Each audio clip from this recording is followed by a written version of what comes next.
नमस्कार विद्यार्थी मित्र मैत्रिणींनो, करंट अफेअर्स बाय मेघाली या आपल्या यूट्यूब चॅनलवरती तुमचं मनपूर्वक स्वागत आहे. इथे आपण डेली करंट अफेअर्सचे इम्पॉर्टंट क्वेश्चन्स पाहतोय, जे की तुम्हाला आपल्या येत्या एमपीएससीच्या सर्व एक्झाम्समध्ये, सरळ सेवा आणि केंद्रीय परीक्षांमध्ये नक्कीच पाहायला मिळतील.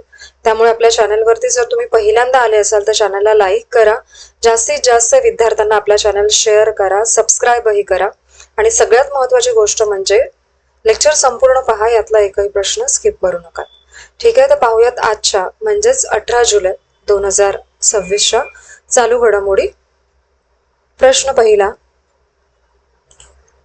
18 जुलै रोजी कोणता दिवस संयुक्त राष्ट्राने घोषित केला आहे?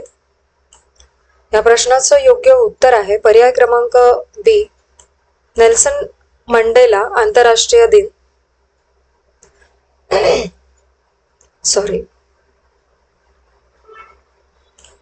18 जुलै रोजी नेल्सन मंडेला आंतरराष्ट्रीय दिन साजरा करतात. संयुक्त राष्ट्र संघाने हा दिवस जाहीर केला आहे आणि नेल्सन मंडेला यांच्या जयंतीनिमित्त हा दिवस साजरा होतो. मंडेला हे दक्षिण आफ्रिकेत वर्णभेदाविरोधात लढ्यातील एक प्रमुख नेते होते आणि या दिवसाचा उद्देश म्हणजे समाजसेवा आणि गरिबी विरुद्ध संघर्षाला चालना देणे असा आहे. या व्यतिरिक्त 18 जुलैला वर्ल्ड लिसनिंग डे देखील असतो. वर्ल्ड लिसनिंग प्रोजेक्ट या संस्थेच्या वतीने जागतिक श्रवण दिन आयोजित केला जात असतो. ठीक आहे, पुढील प्रश्न पहा. प्रश्न दुसरा, दिल्ली अमृतसर कटरा द्रुतगती मार्गाची अंमलबजावणी कोणती संस्था करत आहे? तर या प्रश्नाचं योग्य उत्तर आहे पर्याय क्रमांक ए, भारतीय राष्ट्रीय महामार्ग प्राधिकरण. महत्वाचे पॉइंट्स पहा. दिल्ली अमृतसर कटरा द्रुतगती महामार्गाची लांबी जी आहे ती 667 किलोमीटर इतकी आहे आणि हा पूर्णपणे ग्रीनफील्ड एक्सप्रेसवे प्रकल्प आहे आणि या मार्गाची जबाबदारी भारतीय राष्ट्रीय महामार्ग प्राधिकरण NHAI कडे आहे आणि भारतमाला योजनेअंतर्गत हे लक्षात घ्या महामार्ग विकसित केला जात आहे आणि 17 जुलै 2026 रोजी पंतप्रधान नरेंद्र मोदी यांनी काही टप्प्यांचं उद्घाटन केलेलं आहे आणि पॅकेज 1 ते 5 चे उद्घाटन जिंद हरियाणा येथे, तर पॅकेज 6 चे उद्घाटन जालंधर पंजाब येथे झालेला आहे आणि दिल्ली ते कटरा प्रवासाचा वेळ 14 तासांवरून यामुळे 6 तासांपर्यंत कमी होईल आणि या प्रकल्पामुळे औद्योगिक आणि लॉजिस्टिक क्षेत्रातही वेग येणार आहे. जरा बिल्डिंग मध्ये काम चालू आहे त्यामुळे हा आवाज येतोय, तर तुम्हाला व्यत्यय येईल, पण लेक्चर रेकॉर्ड करणं आवश्यक आहे. ठीक आहे, तर त्याबद्दल सॉरी, पण लेक्चर मी कंटिन्यू करते आहे. ओके, पुढील प्रश्न पहा. प्रश्न तिसरा, ब्रँड फायनान्स इंडिया 100 2026 अहवालानुसार भारतातील सर्वाधिक मौल्यवान आणि सर्वात मजबूत टायर ब्रँड कोणता ठरलेला आहे? तर या प्रश्नाचं योग्य उत्तर आहे पर्याय क्रमांक सी, MRF हा टायर. महत्वाचे पॉइंट्स पहा. MRF ला ब्रँड फायनान्स इंडिया 100 2026 अहवालात भारतातील सर्वात मौल्यवान आणि सर्वात मजबूत टायर ब्रँड म्हणून घोषित करण्यात आलेला आहे. चेन्नई तामिळनाडूमध्ये MRFचं मुख्यालय आहे आणि 1946 मध्ये MRF ची स्थापना झालेली आहे. भारतातील टॉप 50 सर्वात मौल्यवान ब्रँड्स मध्ये MRFचा समावेश होतो. ठीक आहे, आणि या रिपोर्टचा विषय पॉवरिंग इंडियाज ग्लोबल ॲसेट्स असा आहे आणि भारतातील टॉप 100 ब्रँड्सचं एकत्रित मूल्य हे 236.5 अब्ज अमेरिकन डॉलर्स पेक्षाही जास्त आहे. ठीक आहे, पुढील प्रश्न पहा. प्रश्न चौथा, भारतीय नौदलाला मिळालेला MH-60R सीहॉक हेलिकॉप्टर कोणत्या देशाकडून खरेदी करण्यात आलेला आहे? तर या प्रश्नाचं योग्य उत्तर आहे पर्याय क्रमांक सी, अमेरिकेकडून. महत्वाचे पॉइंट्स पहा.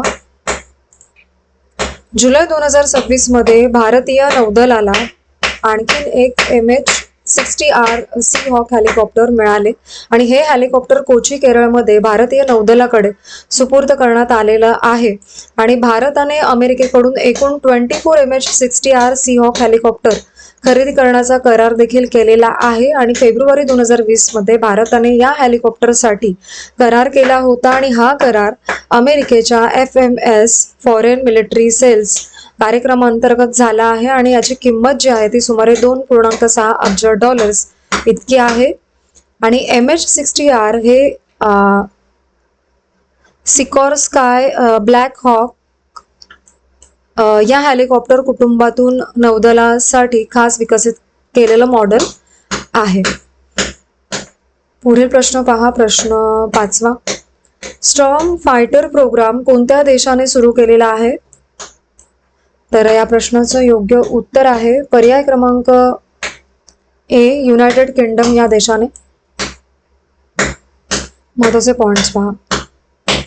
16 जुलै 2026 रोजी युनायटेड किंगडमने स्टॉर्म फायटर प्रोग्राम सुरू केलेला आहे. या रॉयल एअरफोर्सचा कोलॅबोरेटिव्ह कॉम्बॅट एअरक्राफ्ट प्रोग्राम आहे आणि स्टॉर्म फायटर कार्यक्रमाचं मुख्य काम म्हणजे ऑटोनॉमस लॉयल विंगमॅन ड्रोन्स तयार करणं. हे ड्रोन टायफून F-35 आणि टेम्पेस्ट या लढाऊ विमानांसोबत एकत्र काम करणार आहेत आणि हे ड्रोन सेन्सरची क्षमता वाढवतात आणि सर्व वाहून नेतात आणि गरज पडली तर इलेक्ट्रॉनिक हल्लाही करू शकतात ते. पुढील प्रश्न पहा, प्रश्न 6वा. केंद्रीय मंत्रिमंडळाने 2026 मध्ये कोणत्या नवीन धोरणाला मंजुरी दिलेली आहे नुकतीच? याचं उत्तर पहा.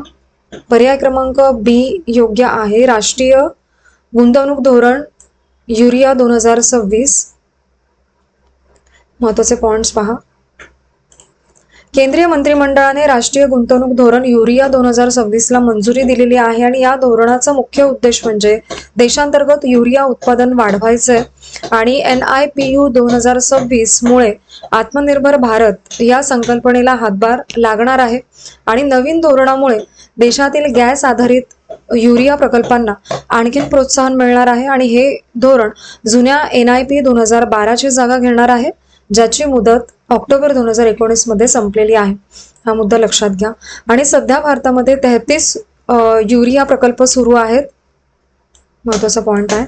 आणि त्यातील त्याची एकूण जी क्षमता आहे ती 269.42 लाख मेट्रिक टन इतकी आहे. पुढील प्रश्न पहा, प्रश्न 7वा. अमेरिकेच्या FDA ने मंजूर केलेले पहिले ओरल PCSK9 इनहिबिटर औषध कोणते आहे? तर या प्रश्नाचं योग्य उत्तर आहे पर्याय क्रमांक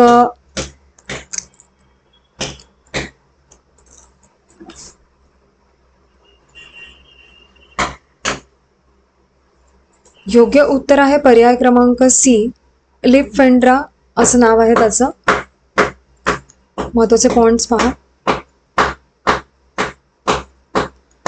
6 जुलै 2026 रोजी अमेरिकेच्या FDA ने लिपफेंड्रा या औषधाला मंजुरी दिलेली आहे आणि हे जे औषध आहे ते जगातील पहिलं FDA ने मंजूर ओरल PCSK3 इनहिबिटर आहे जे तोंडावाटे घेतलं जातं. नाव लक्षात ठेवा. आणि हे औषध LDL म्हणजेच वाईट कोलेस्ट्रॉल कमी करण्यासाठीचं आहे. हा पण मुद्दा लक्षात घ्या. आणि हे औषध आहार आणि व्यायामासोबत वापरायला सांगितलेलं आहे आणि PCSK9 प्रथिन LDL रिसेप्टर्स वरती परिणाम करते जे रक्तातील वाईट कोलेस्ट्रॉल कमी करण्यास मदत करते. पुढील प्रश्न पहा, प्रश्न 8वा. मिशन आगमन अंतर्गत कोणते रॉकेट प्रक्षेपित केले जाणार आहे? तर या प्रश्नाचं योग्य उत्तर आहे पर्याय क्रमांक D, विक्रम-1 हे. महत्त्वाचे पॉइंट्स पहा. मिशन आगमन हे भारताचं पहिलं खासगी कक्षीय रॉकेट प्रक्षेपण आहे. हे अभियान स्कायरूट एअरस्पेस या कंपनी मार्फत राबवलं जात आहे आणि स्कायरूट एरोस्पेसचं मुख्यालय हैदराबादमध्ये आहे. आणि मिशन आगमन अंतर्गत विक्रम-1 हे रॉकेट उडणार आहे आणि हे rocket Satish Dhawan space centre Sriharikota येथून प्रक्षेपित करणार आहेत. आणि विक्रम-1 ची उंची ही जवळपास 24 मीटर इतकी आहे आणि संपूर्ण रॉकेट कार्बन कंपोजिट फ्रेमवर्क वापरून केलं गेलेलं आहे. पुढील प्रश्न पहा, प्रश्न 9. महाराष्ट्रातील लोणावळा, चिक्की आणि माहूर तांबूल यांना कोणता नामांकन टॅग प्राप्त झालेला आहे? तर या प्रश्नाचं योग्य उत्तर आहे पर्याय क्रमांक बी, भौगोलिक संकेतांक GI टॅग मिळालेला आहे. महत्त्वाचे पॉइंट्स पहा. लोणावळा, चिक्की आणि माहूर तांबूल या महाराष्ट्रातील खास उत्पादनांना GI टॅग मिळालेला आहे नुकताच. आणि GI टॅग म्हणजे भौगोलिक संकेतांक ज्यामुळे उत्पादनाची खास ओळख आणि अधिकार सुरक्षित राहतात. आणि आता महाराष्ट्रात GI टॅग मिळालेल्या उत्पादनांची संख्या जी आहे ती आता 50 झालेली आहे. यामुळे हे देखील लक्षात ठेवा. लोणावळा चिक्की सुरुवात पुणे जिल्ह्यातील लोणावळा येथे झाली आणि माहूर तांबूलचे मूळ नांदेड जिल्ह्यातील माहूर गावामध्ये आहे. लोणावळा चिक्की ब्रिटिश काळामध्ये खूप प्रसिद्ध झाली, खास करून कर्जत खंडाळा रेल्वे मार्गाच्या बांधकामाच्या वेळी. आणि माहूर तांबूल हे रेणुकामाता मंदिरातील प्रसाद आहे हा, आणि हे मंदिर महाराष्ट्रातील शक्तिपीठांपैकी एक आहे. पुढील प्रश्न पहा, प्रश्न 10. नुकतेच वयाच्या 89व्या वर्षी निधन झालेले सर गारफिल्ड म्हणजे गॅरी सोबर्स हे कोणत्या खेळाशी संबंधित आहेत? तर या प्रश्नाचं योग्य उत्तर आहे पर्याय क्रमांक सी, क्रिकेटशी रिलेटेड आहेत हे. महत्त्वाचे पॉइंट्स पहा. वेस्ट इंडिजचे महान क्रिकेटपटू सर गारफिल्ड गॅरी सोबर्स यांचं 89व्या वर्षी निधन झालेलं आहे आणि त्यांच्या निधनाची माहिती त्यांचा मुलगा डॅनियल सोबर्स यांनी दिली. आणि गॅरी सोबर्स यांना क्रिकेटमधील सर्वात मोठा अष्टपैलू मानले जाते. त्यांनी 93 कसोटी सामने खेळलेत, 8032 धावा केलेल्या आहेत आणि कसोटीतील सरासरी त्यांची 57.78 इतकी होती.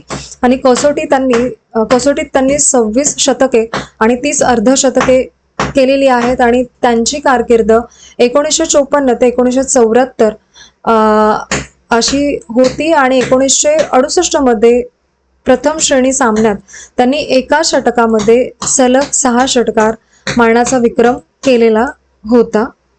पुढील प्रश्न पहा, प्रश्न 11. आयुष्यमान भारत प्रधानमंत्री जन आरोग्य योजना अंतर्गत देशभरामध्ये किती किमतीचे कॅशलेस उपचार उपलब्ध करून देण्यात आलेले आहेत? तर या प्रश्नाचं योग्य उत्तर आहे पर्याय क्रमांक बी, 1.90 लाख कोटींपेक्षा अधिक. महत्त्वाचे पॉइंट्स पहा.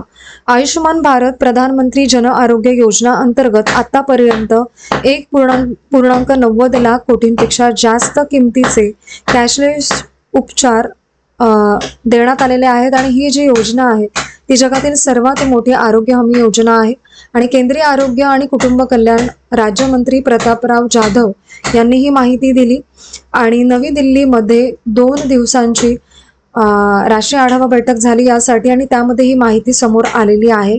आणि या बैठकीमध्ये ABPMJAY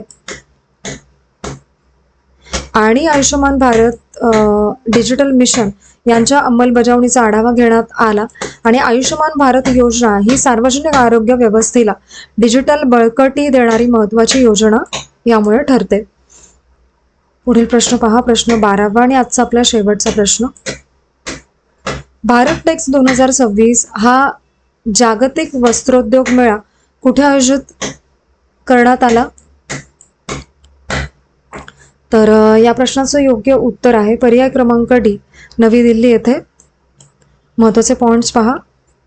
भारत टेक्स 2026 हा भारतातील सगळ्यात मोठा जागतिक वस्त्रोद्योग मेळा ठरलेला आहे. आणि या मेळ्याचे आयोजन नवी दिल्ली येथे केलं गेलं. मेळा 4 दिवस चालला. 138 देशांनी यामध्ये सहभाग घेतला होता. 1600हून अधिक प्रदर्शक यामध्ये सहभागी झाले. 11,000 पेक्षा जास्त खरेदीदार उपस्थित होते आणि त्यात 6,000हून अधिक आंतरराष्ट्रीय खरेदीदार देखील होते. ठीक आहे. कार्यक्रम 14,300 कोटींपेक्षा जास्त गुंतवणुकीच्या वचनबद्धता याला मिळाली आणि जवळपास 15 लाख लोकांनी या मेळ्याला भेट दिलेली आहे. आणि आंतरराष्ट्रीय भागीदारी मजबूत करणं आणि व्यापार गुंतवणुकीला चालना देणं हे या मेळ्याचं मुख्य उद्दिष्ट होतं.